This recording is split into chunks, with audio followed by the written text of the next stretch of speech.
Hi, this is Carolyn Nee Lachlan, your hostess with the mostest of From Paper to People podcast, and you're listening to Pop Goes Your World. If you haven't already, subscribe on iTunes. And while you're there, please leave us a rating and review. And now it's time for our feature presentation. I'm Chris McBrien, and the pop culture from Generation X is everything to me. And I'm Derek Myers, and I'm here to educate Chris on the great pop culture of today's generation. Episode 326, Catchphrases in Pop Culture.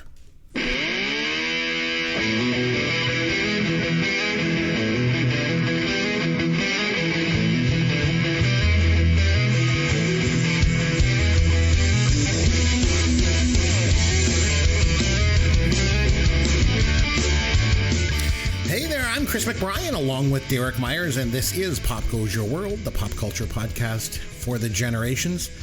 This week, Derek and I are going to talk about catchphrases in pop culture, and we're each actually going to run down our top 5 personal favorites of all time. But before we get to that, Derek, what pop culture have you been able to take in since last time out? Hey, Chris. Hi. Well, as is often the case when the weather gets nicer and we move into summer weather here in Canada, I spend more time cycling outside and in my swimming pool, which leaves less time for pop culture. But don't worry, I got a few in. Good. Not nearly as many as usual, though. So I'll start with one that I teased last week. So I was watching a series on Netflix called Department Q. It's 9 1-hour episodes. It's a police detective series. It takes place in Scotland. So the cast is all Scottish except for the one British guy. Anyway, it was fantastic. I think last week when we had watched it, I was only halfway through, or when we did our podcast, I was only halfway through. I finished watching it. It is fantastic. A+ across the board.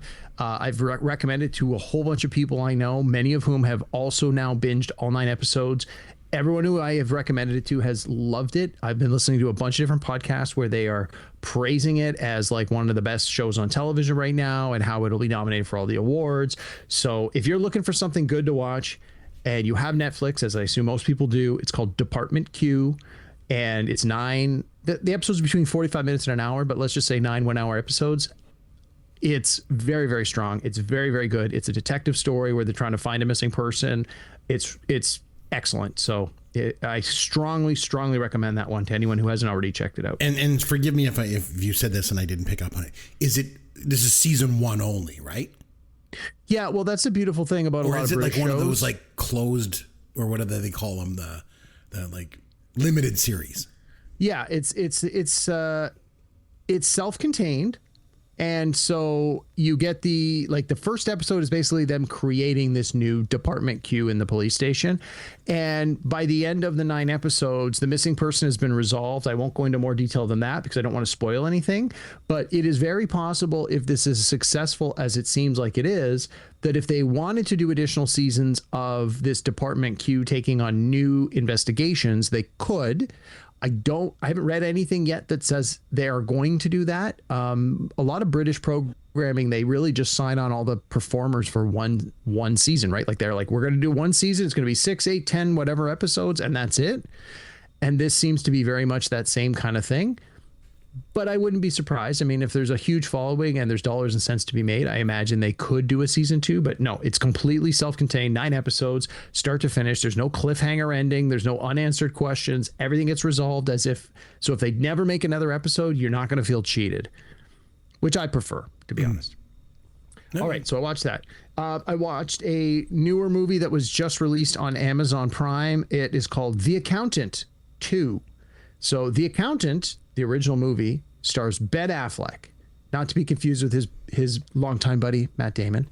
Matt Damon. That's there right, you go. Yes. There you go. Had to cue that one up. Nice. The Accountant, the first movie, The Accountant, had Anna Kendrick and Ben Affleck, and it had J.K. Simmons, and it had Lithgow. What's his first name? I can't remember. John Lithgow. John Lithgow. Yes. It had a pretty big cast, and it was sort of one of those movies that sort of flew under the radar where people were like, yeah, I saw it was okay. And then they were rerunning it. It was like on one of the streamers, and it kept showing up on cable TV. And the more people watch it, they're like, this movie's actually pretty good. And I guess they figured they could make some cash, so they made a sequel. And let me tell you, this sequel's great. If you liked the first one, sequel every bit as good as the first one. Now, if you watch the first one and you thought this is stupid, I'm not interested, then you're not going to like this. But I watched it. It's now available on Amazon Prime. You don't have to pay anything extra for it. It's quite good. It's a good action adventure movie. And if you've seen the first one, it picks up. I mean, everybody except for Anna Kendrick, who was in the first one, is in the second one in some way. Some characters a lot less so. Some of the supporting characters, I mean. But no, very, very good. Very fun. I finished watching it this afternoon. Runs a little over 2 hours. Does not feel long at all. Just it's too bad. I wonder why she wasn't in. I like her. She's pretty good. Well, and she's Canadian. Again, her character. Really, I didn't know that. Yeah, I'm pretty sure she's Canadian. Well, in the first one, her character has a very closed story arc. Like by the end, her part of the story has been resolved. So it made sense that there was no real good reason to bring her back in. And so it wasn't like, I think if they had brought her in, it really would have felt forced and awkward. But the other characters were all like law enforcement people. And so it made sense to bring them all back in. Anyway, it's quite strong. I watched it again, or I watched it, The Accountant today yesterday and today. And yeah, it was really good. See, I like when you do this and you tell me these things because I didn't even know this thing existed. So there you go. Go figure. I have mentioned on a few of the podcasts lately, I've been listening to a series of audiobooks. The series is called Dungeon Crawler Carl. That's the name of the first book, and that's a series. Yeah, so I had taken a break from those for a couple of weeks, and then earlier this week, I thought, you know what, I'm going to jump back into the second book. And as I started, I hit play. It goes, this book is 28 hours. I'm like, oh my God. I have like 10 hours left and I can't wait to race through it. The series is so good. Every book seems to be getting better than the one before it. And again, I've been recommending it to a lot of my nerdy friends that I think would like it. And sure enough, a lot of them have picked it up and they're like, I'm giving it a shot. And then I'll talk, like one of my buddies that I play D&D with every week. Last week, I was like, he goes, I'm starting to listen to the first book. I'm like, okay. And then I saw him this week. I go, how far in? He goes, I'm on the 5th book already. I'm like, okay, man. Wow. So yeah. You said it was 28 hours long. That was I think I'm on that book 5 or book 6. Yeah. I think I've asked you this before, but I don't remember the answer. So forgive me. How long is a normal book when you listen to it? Geez, I don't know. Most of the books I listen to are between 15 and 20 hours. So this one's pretty long. Another reason. Yeah. Well, and again, with audiobooks and podcasts and hell, even TV now, you could set them to go a little faster. So I gotta be honest, when I listen to audiobooks, I usually put them at 1.1 times speed, which I feel is marginally faster, so I get through it a tiny bit earlier, but not fast enough where you miss details or that the characters sound odd. Like I got a buddy who listens to all his podcasts at 2 times speed, and he said it's like listening to Alvin and the Chipmunks talk about basketball. And I was like, well, then why are you doing it? And he goes, because I have so many podcasts I want to listen to in a week. I don't have enough time. And I said, well, maybe you should just listen to fewer at the normal speed. He's like, don't tell me how to enjoy my. I'm like, okay, fine. So. That's funny because I've gotten a lot of emails from listeners that have said, oh, I really like your podcast. I listen to it at 1.5 speed. And I'm like, yeah, what does that mean? I don't know. Just like for me, I guess an hour is too long. They're like, well, if I can cut that down to 45 minutes, I guess you do you, man. Yeah, whatever. Yeah. So I mean, me, I'm trapped in the past, so I don't know any of this stuff. There you go. Interesting. I'm going to switch to music, and then I got a documentary after that. So. As I mentioned before, I listen to a lot of music. Music's very important to me. We don't talk about it nearly enough on this podcast, but I love music, and I'm always like, I even when I work, like I'm a writer, and I can't work without music on in the background. So I am listening to music all day, every day, unless I'm listening to an audiobook. And SiriusXM, I don't know what I would do without it. I mean, they're amazing, and they have a channel for everyone. So one of the channels that I listen to there a lot is I think it's called Classic Rewind. It's channel 25, if I remember correctly. And it's basically they describe themselves as classic rock from the cassette era, which they basically is like the very late 1970s till like 1989. So it's basically like I got to get this thing. Yeah, it's like the rock and roll you and I grew up with. So if you're of a certain age, younger people definitely would say, yeah, it's classic rock. But to me, like when I was growing up, classic rock was like late 60s and early 70s, but now apparently what we listened to growing up is quote classic rock. Anyway, every nowadays stuff from like 2010 is classic. No kidding. Crap. So anyway, other than just giving them a free shout out, every summer around the July weekend, which is coming up pretty quick, they do a countdown. As many radio channels do, right? When it's a long weekend, they do pre-recorded programming so they can give all their people the weekend off. So what this channel does is they do the top albums, the top 40 albums turning 40. Okay. And so, or is it top 50? No, top 40 albums turning 40. So this year, any album that came out in 1985 is turning 40. So, for example, we've got, and I just wrote down a bunch here in no particular order. So we've got Brothers in Arms from Dire Straits, No Jacket Required from Phil Collins, Reckless from Bryan Adams, Listen Like Thieves from INXS, Songs from the Big Chair from Tears for Fears, and one of my favorites, Dare to Be Stupid from Weird Al Yankovic. Oh, right. Just to name a few. And they asked the listeners to go online and vote. And then over the July 4th weekend, they played this countdown over and over and over again. And so the last few years, I've listened to this countdown, and every year I just think, oh my God, I can't believe all these albums are turning 40. But it's amazing. It's so good. So they are currently asking people to vote, and I can't wait for the July 4th long weekend so I can hear this countdown. It is going to be awesome. And so that's sort of been one of my little projects this week, because I've been sort of researching what else came out in 85. And now, again, it's a rock channel. So, like, I think Madonna's Like a Virgin, I think, came out in 85. I think Wham or George Michael put out an album in 85. And, like, there's some I feel like it's 84 pop for those two. It might have been 84. Yeah, well, maybe those were just charting at 85. But this is like, it's albums that were released in that year. Right. But there's a lot of, like, big pop albums that came out that wouldn't qualify for the quote classic rock channel. But man, oh man, I'm looking down the list going, I have so many of these, or I listen to and love so many of these. It both makes me feel old and also makes me feel excited to be able to hear all these songs coming up again. So anyway, that's just a little side note. I feel like I need to get this channel. Yeah, it sounds right up my alley. I would really love it. Yeah, it's really, really good. And of course, a lot of the DJs that are on this channel also do programming on the 80s on 8, because there's so much overlap with the music. So you get a lot of the same personalities, which is a channel I love, the 80s on 8 all the time. So you get to hear a lot of the same DJs. I had a free trial of Sirius, I think when I bought my last vehicle, came with the vehicle, and listened to it for a little bit. And there was like, I remember listening to some old 80s channel on there, and I think Nina Blackwood was on there still. 80s on 8. She's one of the main people. I was like, oh my gosh, she was like in MTV back in like the 80s, and she's still doing it. All the VJs from MTV are now DJs. Yeah, it's funny. We always joke, we're like, I'm Nina Blackwood, because it sounds like she eats cigarettes for breakfast, and it's like, but honestly, the thing was, she sounded like that back in the 80s too. So well, that's what somebody told me. They go, she's always sound. I'm like, really? Because my grandmother, who lived to be in her like late 80s, early 90s, smoked every day of her life once she was a teenager, and like she was all like, hey Derek, how you doing? And you're like, oh my God, like and so now we hear Nina Blackwood, and my wife's always like, oh my gosh, she sounds just like your grandmother. But I don't think she's anywhere near as old as grandma was. No, well, she might be pushing it at this point, but I mean, at this point, she's probably getting close. To be fair, like it's just her voice. Like it's like, even if you listen to like Miley Cyrus, she sounds like she's been chain smoking for 25 years. So it's just her voice, right? That's fair. That's fair. It is what it is. Anyway, I know I've been going on a long time. One last thing, I have a documentary. For 40 days and 40 nights, watch documentaries. He likes to learn about the world. It's Derek's Documentaries. Derek's Documentaries. Educate us, my friend, please. All right. So this one actually showed up on the documentary channel. I know you're shocked. You're thinking, wow, what were you doing on the documentary channel? Well, is that on like regular cable? Is that where that is? It's one of the things that cable. And honestly, most of the documentaries are garbage, or they're like so niche that it's like you really, really have to be in it. It's like, this is a documentary about the butterflies in some foreign part of the world. And it's like, I'm sure it's beautiful, but I don't have 2.5 hours today.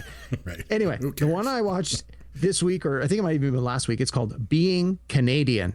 Oh, I like where this is going. This is all right. Interesting. So it's actually a little older, because I recorded it, and I said to my wife, you want to watch this? And she's like, oh, I've already seen it. I'm like, what? I was like, yeah, it came out in 2015. All right. So it's 10 years old, and it's a guy who worked in Hollywood as a comedy writer on a bunch of sitcoms, and he like rhymes off his resume at the beginning. And like one of the shows that he was a big writer on was The Big Bang Theory, which in 2015 was still on the air. And he said, he goes, once people found out I was from Canada, he's like, I really got treated differently, even though he'd worked in Hollywood for like 20 years. And he's like, it really made me wonder, why are Canadians looked at and treated differently in the US once people find out they're from Canada? And so he basically does a cross Canada trip, starting in the East Coast and ending in Vancouver, which apparently is where he's from.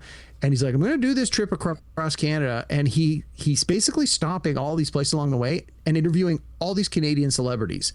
and it's like a who's who of Canadian celebrities from 2015, and it's A-listers across the board. Like, it is awesome who he has these interviews with, and they all have different they tell different stories about their experiences, about being a Canadian. And like, he talks to Michael J. Fox in part of it, and Michael J. Fox is like, he goes, I remember when I was doing Family Ties, and it was years before people found out he was Canadian. And he's like, I'd be talking to people and I'd bring up something, and he goes, well, I'm Canadian. And he's like, and they would just stop talking to me. He's like, it was the weirdest thing.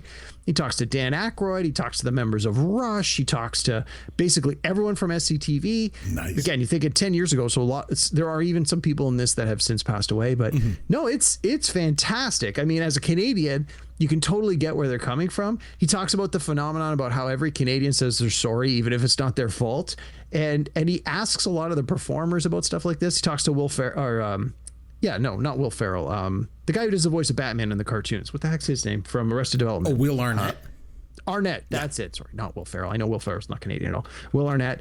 It was really, really good. I mean, it's a little dated, but no, it was quite good. So if you happen to see it, if you've got a cable package and you've got the documentary channel from Canada and it pops up, it's called Being Canadian. It runs about 90 minutes. It was pretty good. Yeah, no, I really liked it. So anyway, that was my documentary for the week. Very good. Okay, so Derek, I have something that I did. I had the opportunity, as I've been teasing the last couple weeks. Last Thursday, I attended the cast reunion screening of one of my all-time favorite movies, Meatballs, at the Westdale Theatre in Hamilton, Ontario, Canada. It was fantastic. Oh my God. Nice. So my wife and I get there and we're hanging around out front for a little bit. We went for dinner and stuff, and then we're hanging outside of the theater getting ready to go in. And then I bump into Michael Kirby, who was Eddie in the movie. And so he's there with his wife. So she was taking a picture of him underneath the marquee. I'm like, here, let me get a picture of you guys together. And then we went into the theater, and then we went in and we sat like right in the middle. And my wife's like, let's sit right in the middle, right in here, in the middle of the theater. Oh, sure, whatever. And this theater's fantastic. The Westdale Theatre in Hamilton. It was built in 1935. It was the first theater in Hamilton, Ontario that was designed for sound films. So it's like old. It looks like it's still out of the 30s. It's so amazing. So we go in, we sit down right in the middle, and then 2 rows in front of us, a bunch of the actors sit down. I'm like, oh my God. So then the movie comes on, and then you got to see the whole movie as well? Oh yeah, they screened the movie. Oh, yeah. I thought it was just a Q&A. No, we're screening the movie.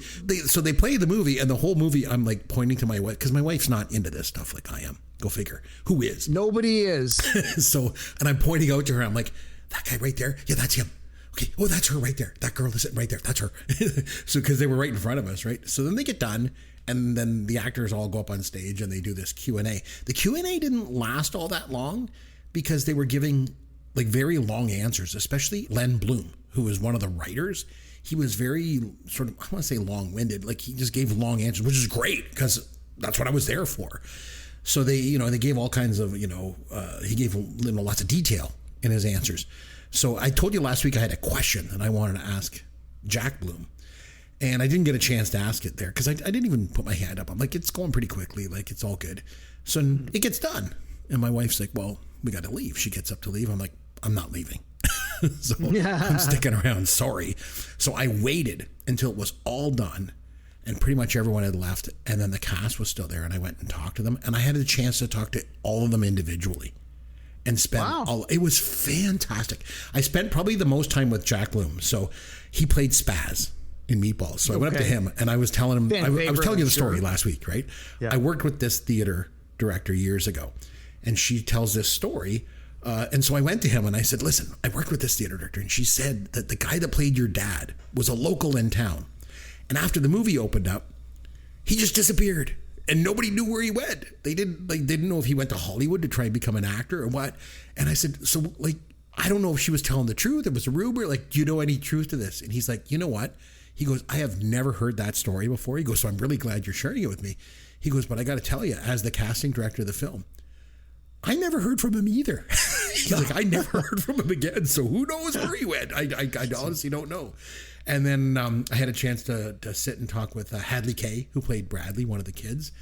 And he was just great. He's done so much voice work. Since then, he's like the Honey Nut Cheerio, and he's done Scooby-Doo and all this kind of stuff. And he's just done all like voice work. And then I had a great opportunity to talk to Norma De La Nesa. So she played Brenda, kind of the nerdy girl. She was absolutely fantastic. Like, just everything you would expect. Like, just, so I was wearing a meatball shirt. She's like, oh my God, I love your shirt. And then we just started talking, and I was like, we were talking about the role and stuff like that. It was just great. And Christine DeBelle, that played AL, she was just so great. She's like, I did some modeling, and then I did some acting, and I did this movie, and it was really successful. And she's like, but then I got to the point in my life where I had to make a decision. And I could continue with my career, or I could start a family. And she goes, I really wanted to start a family. She said, so I got married, and she was like, I had, I have 4 boys, and I don't regret it for a minute. That was the choice I made. So I gave up my career to be a mom. And she's like, but I had a chance to be in this great movie, and 45 years later, you're still talking about it, so it's all good, And it was just great. Even Michael Kirby, too. He goes, I was really, really lucky. The 80s were good to me. I was in a lot of, small roles in movies. And he goes, then I met my wife. We got married. We had kids. He goes, we had 3 daughters and 30 buns. I was like, holy smokes, your wife, wow. He goes, so I left the business. He goes, and I decided I wanted to follow another passion, which was teaching. And he goes, and I just retired. He goes, I taught at Humber College in Toronto. Oh my. In the acting program for years. He goes, I just retired. He goes, so that's what I did. So it was just a wonderful experience. Oh my God. I was just so happy. Wow. I was grinning from ear to ear. Like, it was just, I was just so happy. And of course, we're watching the movie, and my wife fell asleep halfway through. This is not like a, putting down meatballs. My wife falls asleep every movie we watch. Every time we watch a movie, she falls asleep. So then she's like, she only fell asleep for maybe 20 minutes or something, 15 minutes. And then she got up, and then after the movie, she's like, oh, sorry, I kind of fell asleep for a bit. I'm like, yeah, I know. And she's like, well, we can watch the movie again, and we can watch the part that I missed. I'm like, okay, let's watch it tomorrow. Like, that's how much I love this movie. I'd watch it every single day for the rest of my life. So anyway, it was a great experience. The actors were great.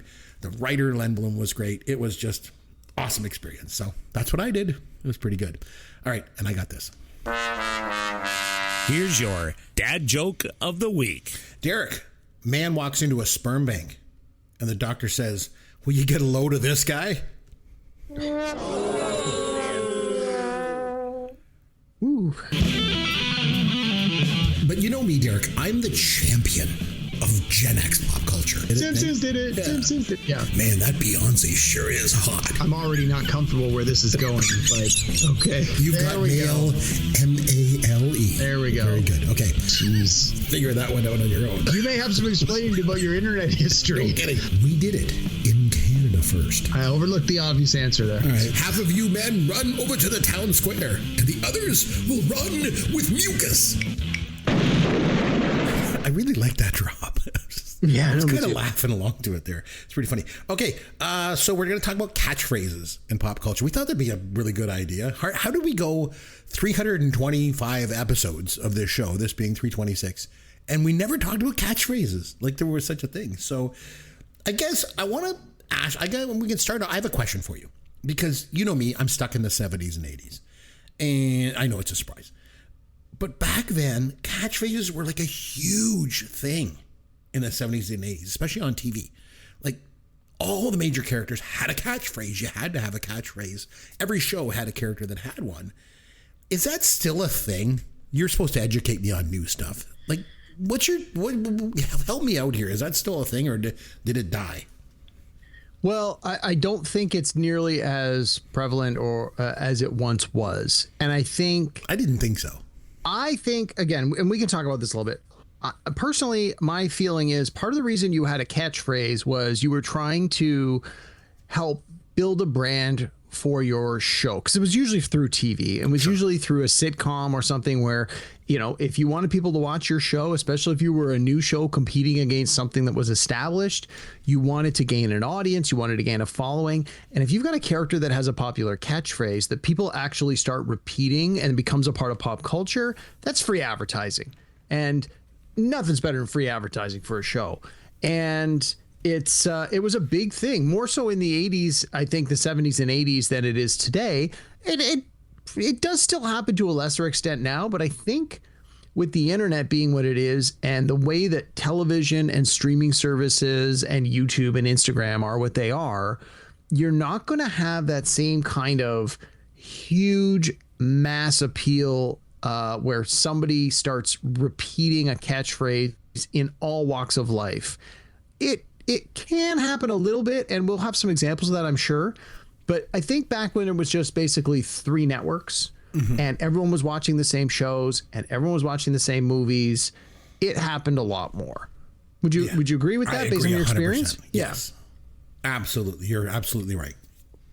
So now with this proliferation of stuff, like, do they like? I guess we have to look into other areas because, like, my kids watch YouTube all the time. And then I said to my youngest son, he was saying, "Oh, what are you doing on your podcast?" "Oh, I'm talking about catchphrases. You know, like Fonzie says, hey, that's a catchphrase." He's like, "Oh, yeah, we have YouTubers that do that." And then he was telling me some of them. And I'm like, "Is that English?" He's like, "Oh, yeah, we got this one guy on YouTube and he does this thing where he says, you know, boinga, boinga, don, da, da, da, or something." I'm like, that's not even, what is that, Chinese? like I don't even understand it. What is that supposed to mean? So I don't know. I guess they're still around. They don't make any sense to me.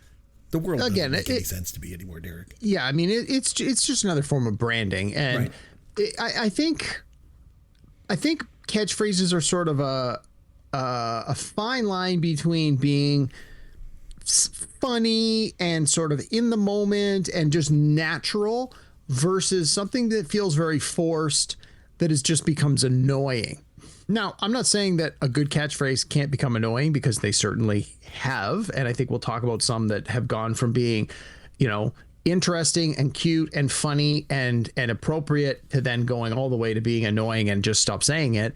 Yeah, I think because there is much less of a shared experience for a lot of these mediums or a lot of these shows or a lot of these sort of niche programs, the likelihood of some of these catchphrases actually taking off in a way that people repeat them.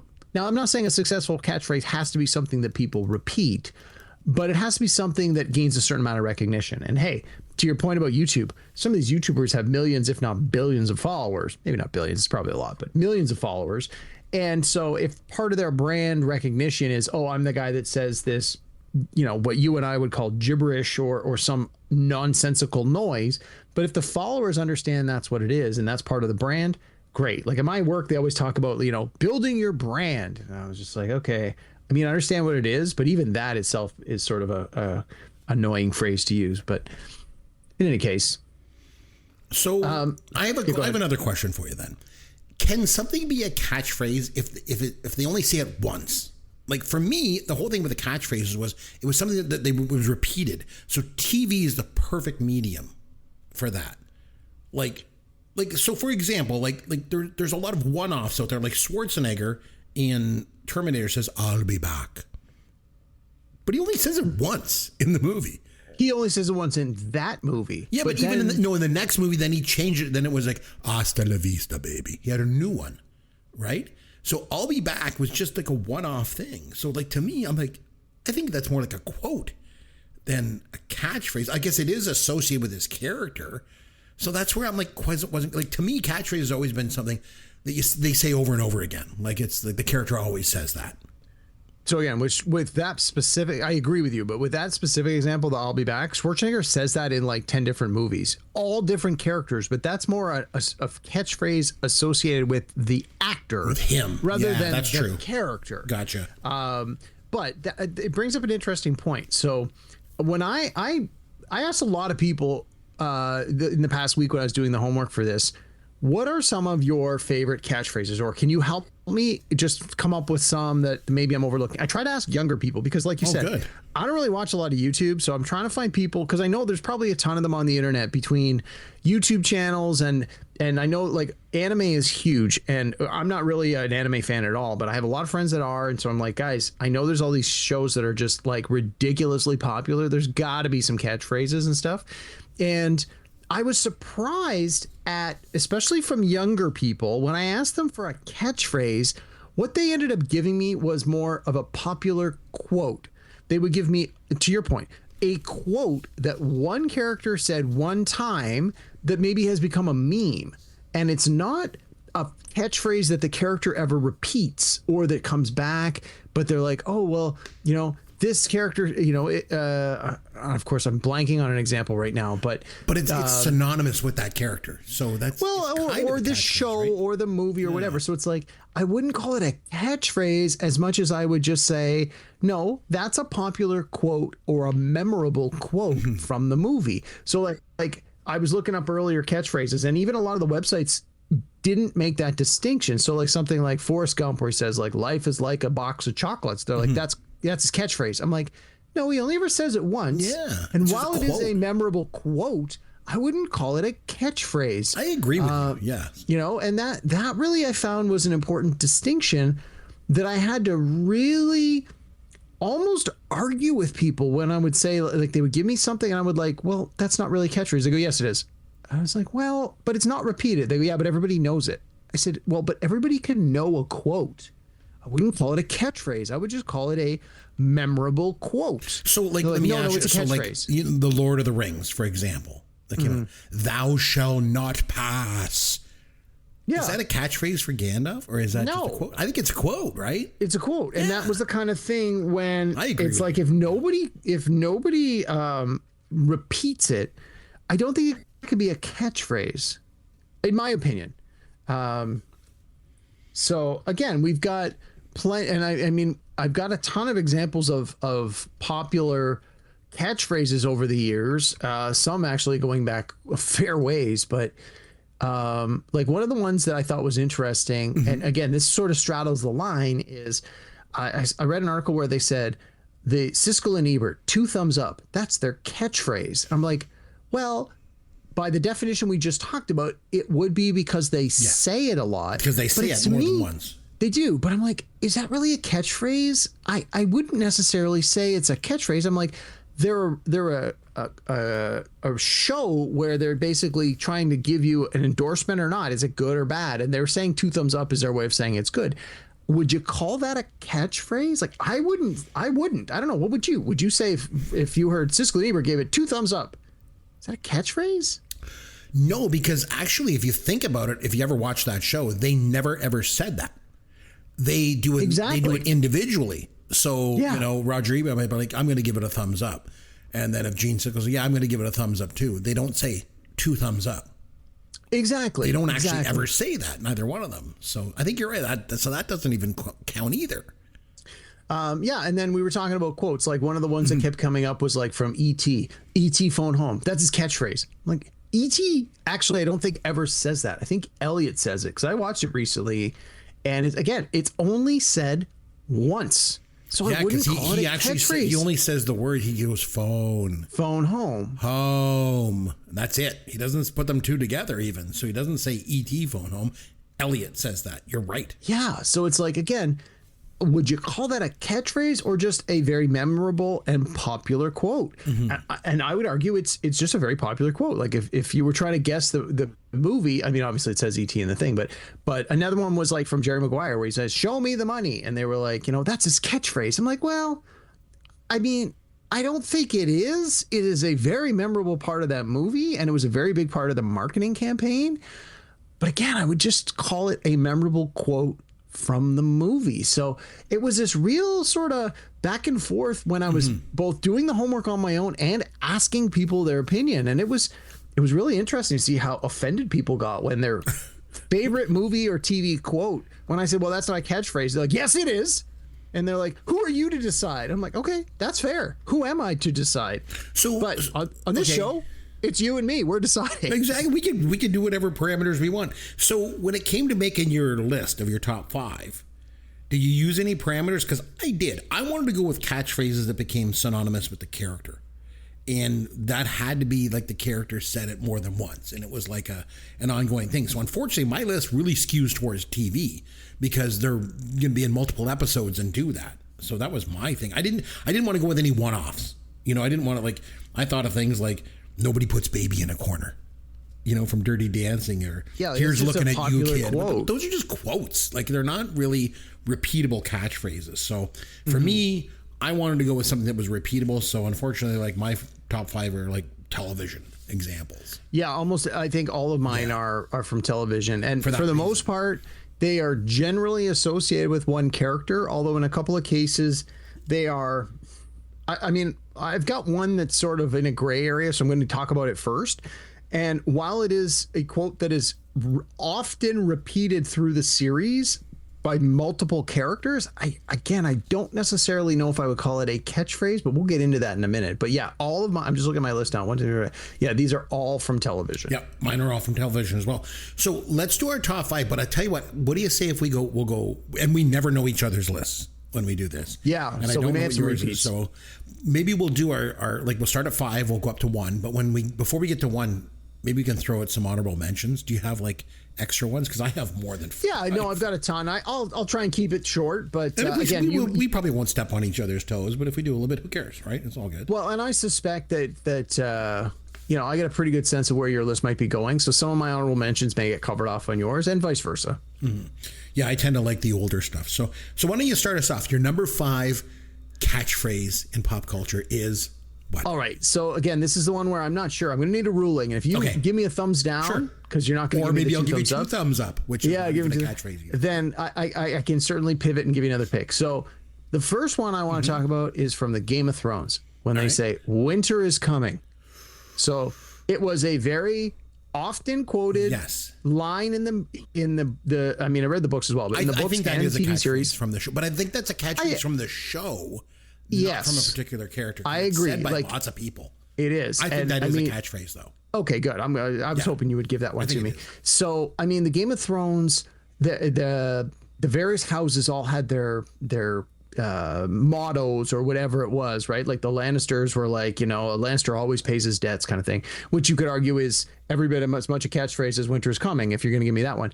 But again, since the show was basically around the Stark characters, that was the sort of the motto of the Stark house, and it was used over and over again. And it was also very literally the premise of what was happening at the most broad level, right? The winter's coming. The story was going. Right? Yeah, exactly. So I figured, to me, it was used in all the marketing. It was uttered in almost every single episode of the show. All the characters of the house said it. Many characters from other houses acknowledged it. So it's not a traditional catchphrase, but I think since so many of the things we're going to talk about are probably coming from comedies, because that tends to be where the catchphrases can be used most frequently, I wanted to get something that was a drama. So that's why I want to just throw it in there. Number 5 was the Game of Thrones with winter is coming. No, I like that one. Okay, so my number 5, I'm going way back. Shocker. I'm going with J.J. Evans, Jimmy Walker in Good Times. So, good pick. On Good Times, Jimmy Walker, he was known for his catchphrase, dynamite. And the actor, he actually used that saying in a bunch of commercials back in the 70s. He did commercials. I remember. For Panasonic and for 8-track players, and he even did it in the 2021 or something for Medicare. He did that, but he didn't even come up with that. So it was the producer or director of the show, John Rich, came up with the catchphrase dynamite, and he insisted Walker should say it on every single episode. And Walker and Norman Lear, who was the executive producer, they both thought this was a bad idea. They're like, this is just like, this is not a good idea. And the parents, Esther Roll and John Amos, they didn't like Jimmy Walker. They didn't like his character. They thought that the character was foolish. It wasn't serious enough for the show. They felt the show needed more gravitas, because they were dealing with serious issues.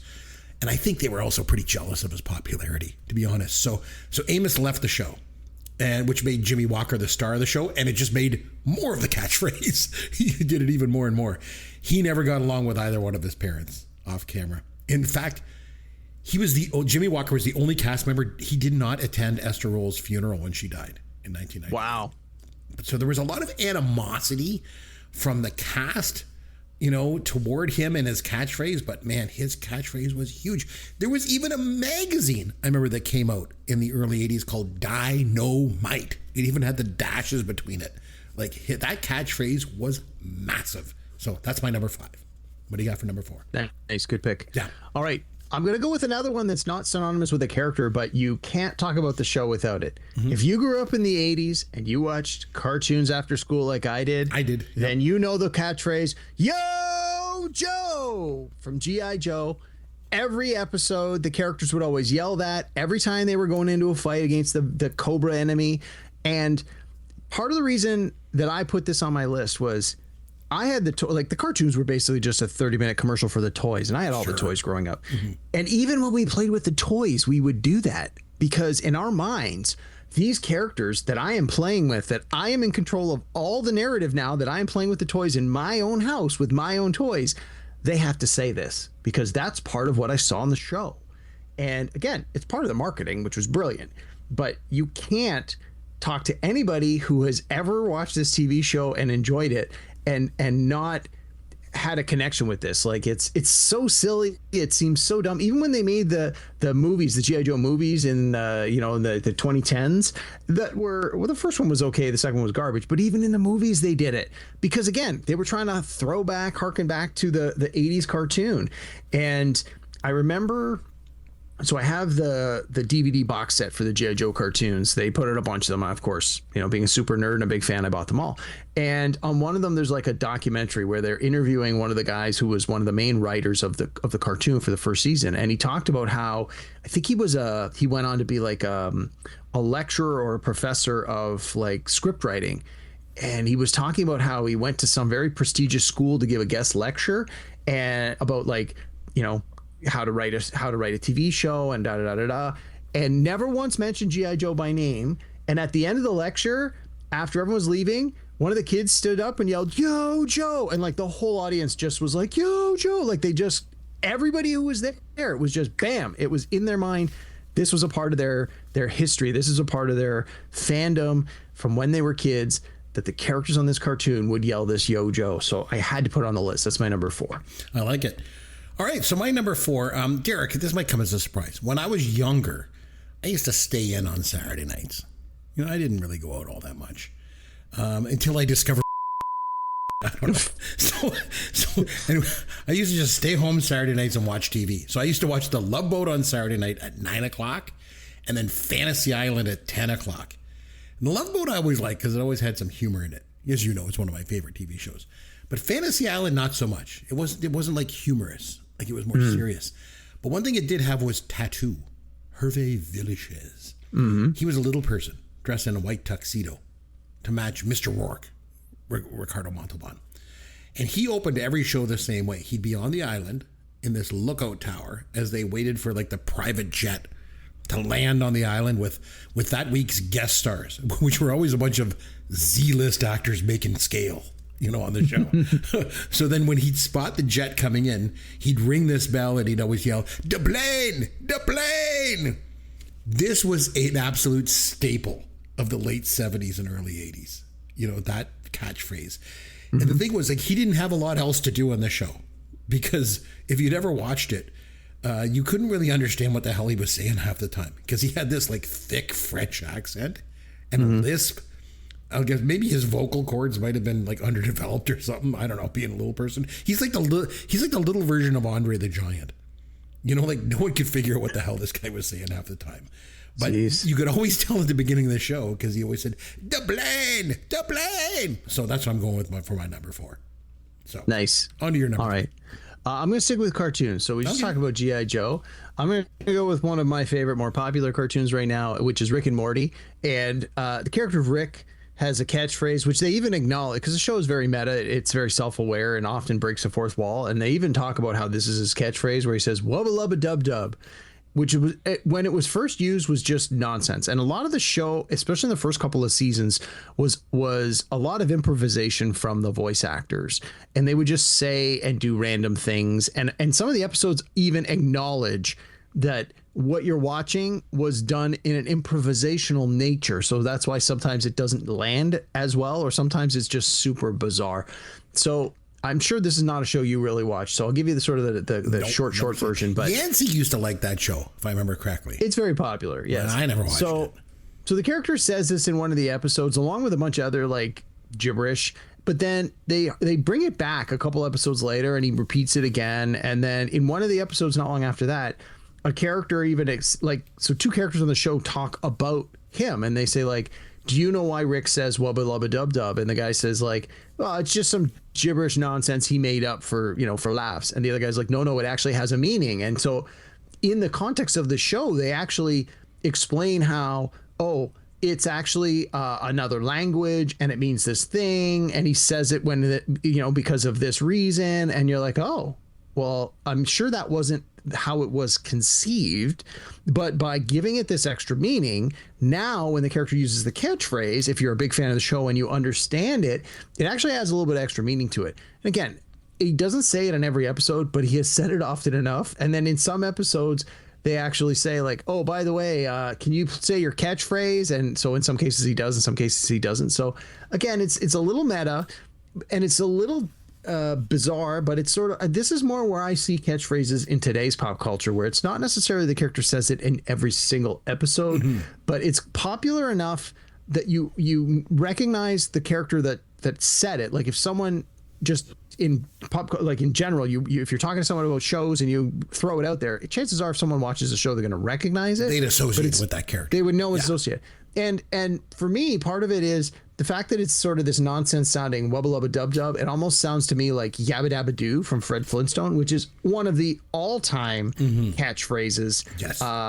Going way back to when were the Flintstones? The 60s? 60s. Yep. Yeah. So based on the Honeymooners, before that, right, which had its own catchphrases, right? And I think it's very deliberate. In my mind, I'm sure it was very deliberate because again, the people that are doing these cartoons and doing these voices have a lot of the same pop culture background as you and I, where they're often very much the same age as you and I, or similar ages. So you would suspect that even if this was an off the cuff thing, in the back of their mind, they were probably thinking it's similar to the Yabba Dabba Doo. So I figured, I sort of lump those two together as my number 3.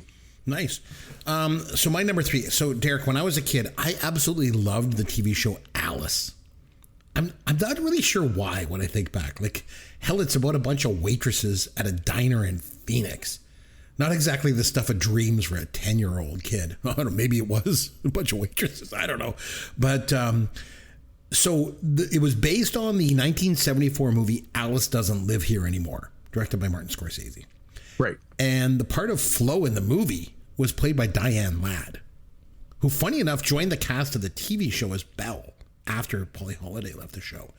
But while Polly Holiday was on the show, she played Flo, and she always used to say, "Kiss my grits." Yep, and I remember. Oh man, the character in the movie had a slightly different catchphrase. So Flo in the movie said, "Kiss me where the sun don't shine." But the studio and the censors felt it was a little bit too crude for TV sure. audiences, right? So they went with "Kiss my grits." And I'm glad they did, because it's good. It's a great catchphrase. It sounds dirty, but it's not. Yeah. And we don't have grits up here in Canada. Derek, have you ever tried grits? No. It's like corn porridge or something like that. Yeah, I didn't even know what it was until I started watching cooking shows, and they would make it all the time. And I'm like, oh, I guess that's what it was. So you never had them? So you've never tried grits, but have you ever kissed any grits? That's the question, right? Well, I mean, we may need to get the censors out for my answer on that one. And the thing was, so Flo also used to say, "When donkeys fly." If you remember that. That was another catchphrase. I do not remember that. Oh, I remember that. It was like more how the character delivers the line. Mm-hmm. And I think that's really the key for a lot of these catchphrases. It's not just the catchphrase, it's how they deliver it. It's not dynamite. It's dynamite. It's how it's delivered. And, when she used to even say when donkeys fly, just the way that she delivered it. So, right. But "kiss my grits," again, she did it with that southern drawl and stuff like that. And I don't know. So I thought that was good. So that's my number 3. So "Kiss my grits." Nice. From Flo. Nice. All right. Number 2. Really good. All right, I'm going to go to sitcoms. As we've said, most of these come from sitcoms. This was a sitcom that ran in the 90s and early 2000s from How I Met Your Mother. The character of Barney would say, "Legend," wait for it, "dairy." And he would pause between legendary. And he said it in almost every episode. And again, we didn't see a lot of catchphrases in the 90s and 2000s on network TV. There were a few. And some of them felt very forced, especially, year after year when these shows ran long. But this one from Barney always felt, I don't want to say organic, because it was certainly forced some occasions, but it made sense for the character. They managed to work in a catchphrase for the character that made sense for the character, that could be used in a way that made sense that this character in this context would say it. And it could be used in different ways, which I felt helped it a lot. So, you had sometimes, it would be used in a crude way. Sometimes it would be used in a funny way. Sometimes it would be used in just these off the cuff ways that you wouldn't even think of it. But no, I actually remember when this show was big that people I knew started using this. I would hear people talk, not all the time, but it would occasionally be thrown out. And now that the show is sort of coming back up in reruns regularly, I'm actually hearing my peer group sort of start to use it again, which to me just is a reflection of how popular it is, how popular it was, and how much people feel that, yeah, this is something I could say. Some of these catchphrases are ridiculous. If you and I start walking around telling people kiss my grits, people would have us committed or they would beat us to death. Yeah. It just makes no sense. But something like legendary, just to take a word that could be used in certain contexts and regular people could use it. Yeah, they might sound a little ridiculous, but people who know, and it kind of works. It's as long as you're not overusing it. So I think it had more staying power than people might have realized. So I'm going to go with that one from How I Met Your Mother. My number 2 pick is Barney Stinson saying legendary. All right, cool. My number 2, I'm going to go with Seinfeld. I know that you're not a big Seinfeld fan, and that's fine. But Seinfeld had so many catchphrases, and it was really hard to nail them down because I was thinking of all of them, yada, yada, yada, and all that. They had so many that they even came up with a book called Sign Language that Jerry Seinfeld put out. But I'm going to go with season 7, episode 6. So in that episode, the actor Larry Thomas runs a soup stand with these very strict rules. And if you don't follow the rules in it, he yells, "No soup for you!" And that's going to be my catchphrase. I love that catchphrase, "No soup for you." Because you could use it in so many different, situations, and lots of people do. So they even gave him a name, the Soup Nazi, a reference to the grammar Nazi or what, anyone that's extreme or whatever, but anything. In this case, soup of all things. But I like I say, how you could use this in all kinds of regular day situations. I know I do. I do with my kids all the time. They have no idea what the hell I'm talking about. But I love when Jerry in the episode goes up to the counter. He's super diligent about following the rules. He orders, moves sideways, pays, and he's scared. And Elaine goes up and she doesn't know what the deal is. So she's leaning on the counter and banging her hands and taking her time. And then of course he's like, "No soup for you." So I don't know. I've always liked that. No soup for you. And so that's my number 2. Nice. It would not have been a pick for me, but definitely a popular catchphrase. And again, the character was brought back a few times, so it does meet that criteria of was the phrase repeated, because it was certainly repeated a lot in the initial episode. Yeah, exactly. Yeah. So, and I think he was even one of the characters they brought back in the finale when they did a whole bunch of the characters came back. Yeah, I think you're right. So before we get to number 1, do you want to do some honorable mentions? Do you have any ones you want? We can just go back and I do. With a couple. Yeah, I got a few. I won't go too deep into the list, but give me one and then I'll go one and go back. Okay, so this is timely. As you know, and I'm a big comic book fan. A comic book that I'm not a huge fan of, but has been around since the early 1960s, is one of Marvel's very first comics, The Fantastic Four. And funny enough, they're putting out yet another Fantastic Four movie in about a month. The character The Thing in the comic books, whenever it comes time to fight a villain, he yells, "It's clobbering time." That has been his catchphrase for 60 years. And I'm hoping that he is going to use it in the upcoming movie. It seems like the kind of thing they would throw in the trailer, but since I don't watch trailers, I wouldn't know. But it is arguably one of the more popular and one of the more popular catchphrases from comic books, and that has lasted the test of time, that they continue to use. Even new writers that are doing the new stories continue to use it because it's just so simple. It's here's this character that basically is just, two strong fists and bulletproof and can run into fights and smash things. And he literally says it's clobbering time. Like it's perfect. So that I definitely, it was an honorable mention. It didn't quite make the list, but it was close. It would have been like my number 6 or my number 7 for sure. One that stood out to me from when I was a kid. So before Jimmy Fallon, before Conan O'Brien, or even before Jay Leno, there was Johnny Carson, and Ed McMahon every night would say, "Here's Johnny." And it was like his catchphrase, and it's been used in pop culture since then. Like it's in The Shining and things like that. So that's one that stood out to me too. Yeah. So. Yeah, and I just building on that, another place that was used was in The Simpsons. And I mean, Homer Simpson saying "Don't!" Like he does it in almost every episode. I mean, I read also people were like, "Oh, well, there's also Bart Simpson saying eat my shorts," which early on maybe was a catchphrase, but I don't really think it had the staying power. But "Don't!" from Homer, like does it in a good one. Almost every single episode over 30 years. So like that's clearly one of the more popular catchphrases. Were you ever a fan of Chappelle's Show? It only ran 2 seasons. Yeah, definitely. I thought it was really good. I liked when he played Rick James and he was like, "I'm Rick James, bitch." Like, to me, that was a great catchphrase that came out of that show. I thought that one was a good one. Another one that comes to mind was I used to watch Star Trek when I was a kid. Now, the original series was like 67 to 70, so it was before my time. But they replayed it in syndication in the late 70s. That's when I watched it. And Spock used to always say, "Live long and prosper."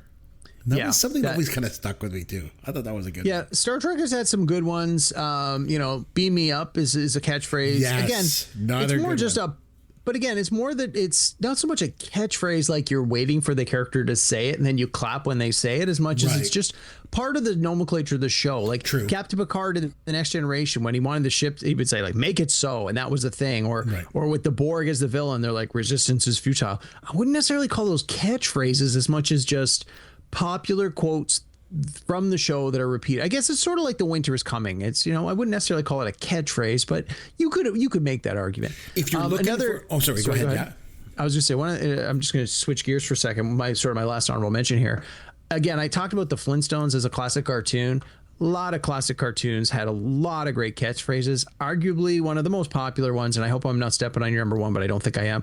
Bugs Bunny, where he chews on the carrot and he goes, "What's up, Doc?" Like, absolutely, that is his catchphrase. Absolutely one of the most popular catchphrases in pop culture of all time. I was thinking too, like you were mentioning how it's important to sometimes you're watching the character and you're waiting for the catchphrase to come. SNL was really good at doing that too, creating characters that had catchphrases. And the one was when every time you watched The Church Lady, you were just waiting for her to say, "Well, isn't that special?" Isn't that special? So yeah. That was a thing. But I think for me, one of the biggest catchphrases that came out of the 90s, anyway, it was the end of the decade and kind of into the 2000s, was with the boom of all the game shows that went on, when Regis Philbin would say, "Is that your final answer?" Yeah. That definitely was everywhere. Everybody repeat. To this day, people still do that. I still say it. Yeah, it comes up all the time. Catchphrase all the time. So yeah, So all these honorable mentions. Why don't you get to your number 1? What do you got? All right, I don't think there's gonna be any surprise with this one. In the Batman and Robin TV series from the 60s, Robin on every episode would say, "Holy something, Batman!" Right. And let me ask you this: so they did 120 episodes. Okay. How many times do you think Robin used a different "Holy something, Batman"? I'll say 100. You are so far off from the right answer. 356 times. With different Many things. cases. Yeah, we're talking like 4 and 5 times an episode. Here, I got the list right here. So it's "Holy fugitives, Batman." "Holy jet skis, Batman." "Holy sewer pipe, Batman." "Holy," let me just find it. "Holy wigs, Batman." Like, some of them are just ridiculous. Oh my goodness.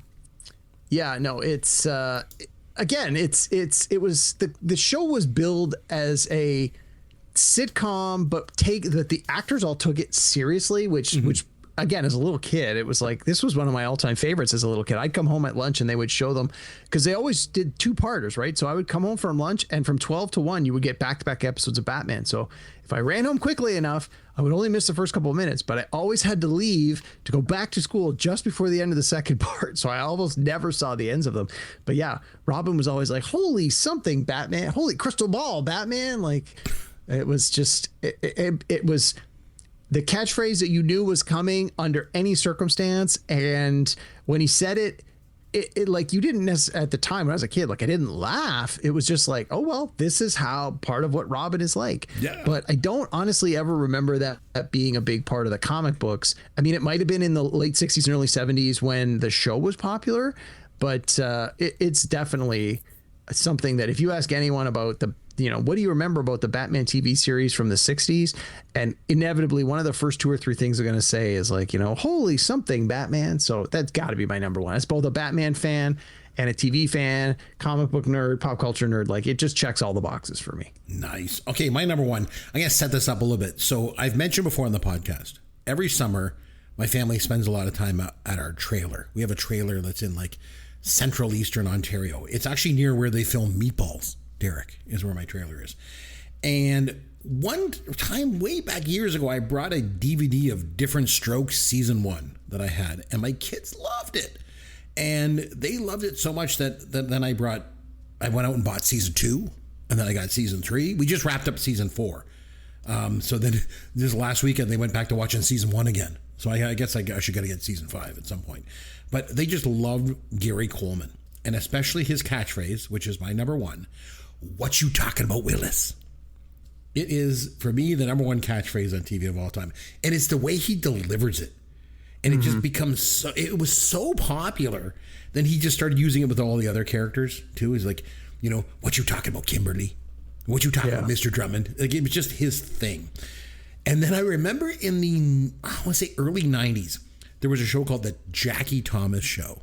So I don't know if you ever remember it or heard of it. I do not. It was starring Tom Arnold. And Tom Arnold played Jackie Thomas, who was this guy. He was like this egotistical, brash guy with like no self-awareness. And so in one of the episodes, he had Gary Coleman playing himself on this because Jackie Thomas had like a TV show in Hollywood. And so he brings Gary Coleman on. And in one scene, he's like, hey, Gary, do your catchphrase for us. And he's like, oh, fine. What you talking about, Mr. Thomas? He's like, no, your catchphrase. What's up with that, Willis? And he just got it wrong. I don't know why it struck me as so funny. So I say that to my kids all the time because they love Different Strokes, and they're like going on and on. I'm like, hey, what's up with that, Willis? And they're like, Dad, that's not what they say. So anyway, what you talking about, Willis? To me, I don't know, Different Strokes. It has a lot of staying power. It is what it is. So yeah, no, that was a great pick. And honestly, in all the conversations I had with people the last week, no matter what their age was, when I asked them catchphrases, this was everyone's number one. They're like, oh, wow. You mean like, what you talking about, Willis? I'm like, yeah. Even young people knew what it was. Everybody brought this up as their first one. I was sure it was going to be on your list. Yeah. But the other thing is, and we sort of touched on this a little bit, is when one actor has a catchphrase that's that popular for that long, then it really starts to become a burden on them. Like I told you, I watched the Gary Coleman documentary a few months ago, and that was one of the things that came up a few times where it's like, he got to the point where he couldn't make public appearances without people wanting him to say it. He couldn't go for lunch. He couldn't go anywhere. Everyone always wanted him to say it. And he's like, on the one hand, you've got these fans who enjoy the work you've done. You want to make them happy by doing it. But he's like, it's the first time they're meeting you and that they're hearing you doing it in person. But he's like, for me, it's the millionth time. And he's like, oh my God, this again.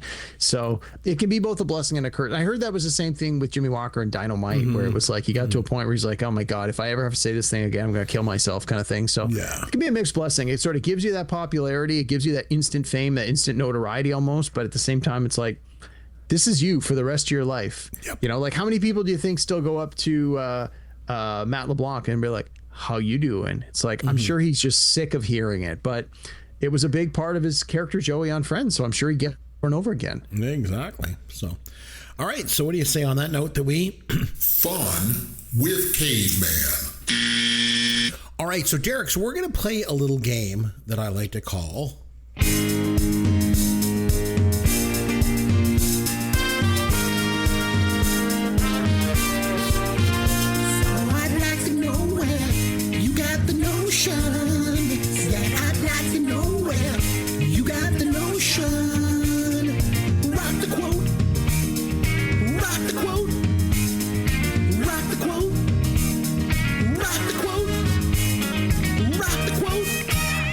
That is the world's worst falsetto.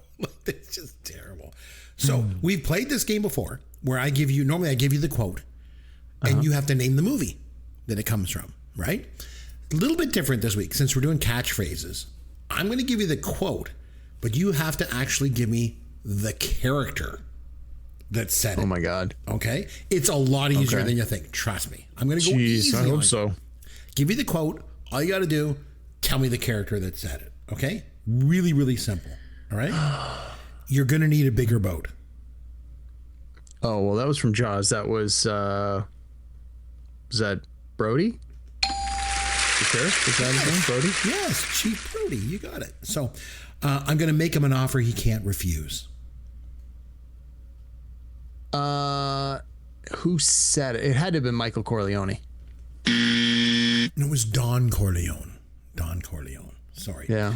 Say hello to my little friend. You better get this right or Greg Martin is going to be very upset. Well, that was Scarface. What the heck was his name? It was, oh my God, what was Scarface's real name? It was, I can't think of it. I can't think of his name. Montoya something. Tony Montana. Tony Montana. All right, go ahead. Make my day. Oh, that was Dirty Harry Callahan. Yeah. Harry Callahan. Okay. All right, you talking to me? That was Taxi Driver. What was his name? Travis Bickle? Was that Taxi Driver? Yes, Travis Bickle. All right, here's an easy one. Frankly, my dear, I don't give a damn.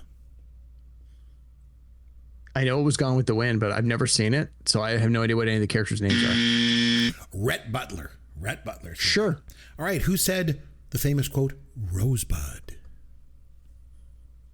Well, I know it was Citizen Kane, so I'm going to say Citizen Kane. Charles Arthur Kane or Charles. It was Charles Foster Kane. Foster Kane. All right. A census taker once tried to test me. I ate his liver with some fava beans and a nice Chianti. That would have been Hannibal Lecter. The late great Hannibal Lecter, as the demented president talks about. Okay. There's no place like home. It was a Wizard of Oz. That would have been Dorothy. Dorothy Gale, to be exact, but you got it. All right. Sure. We mentioned this one already. Phone home. That would be E.T. the Extraterrestrial. Yes. All right. Which character said this line? My precious. Oh, it was Lord of the Rings, so it would have been Gollum or Smeagol. Yes. Very good. All right. This is a long quote. Are you ready? Cinderella story. Out of nowhere. Former greenskeeper. Now about to become the master champion.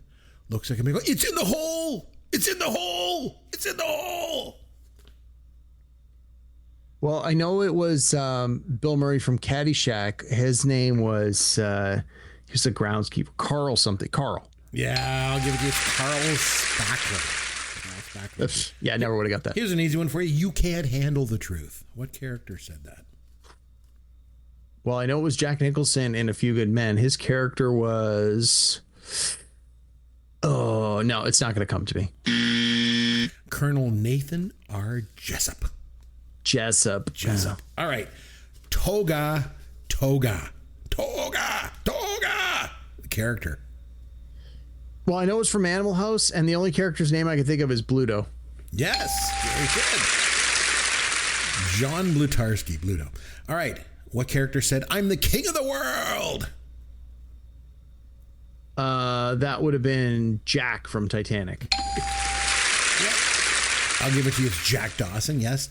Okay, Dawson, now yeah. the only reason I'm giving you this one is because we just did this recently on the podcast.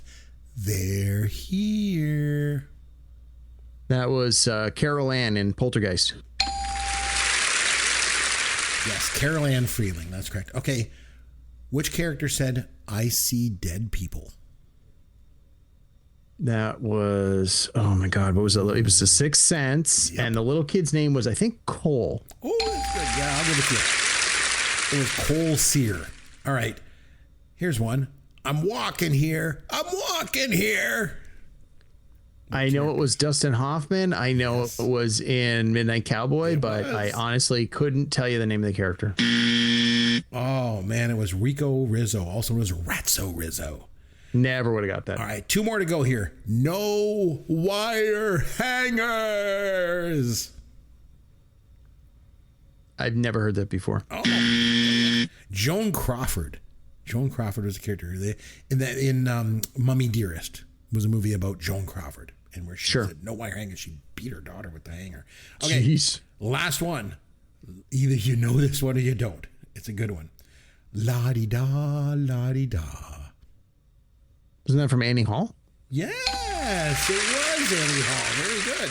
So 20, and you got some of them. Yeah, I don't know how many. Well, it's funny because I'm sitting here looking at a poster of Star Wars, and I'm like, is he going to ask, "May the Force be with you"? I'm like, no, he won't be that obvious. And you worked, so good job. If I was to say "May the Force be with you," who said it in the movie?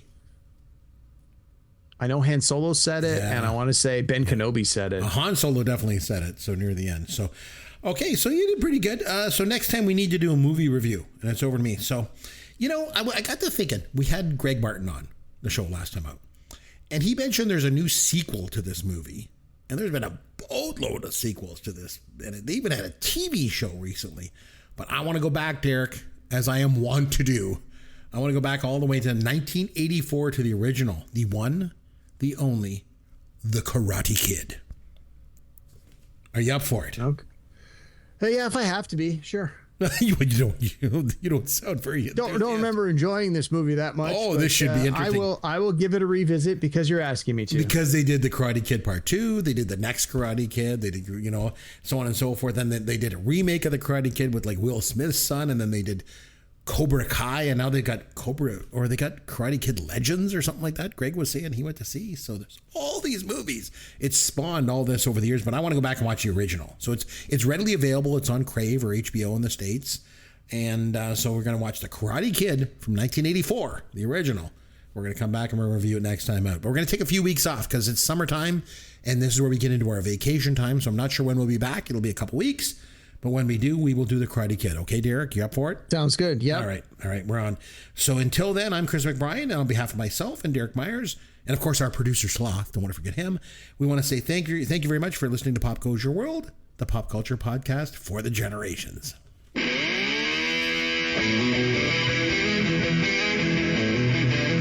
Thanks for listening to Pop Goes Your World.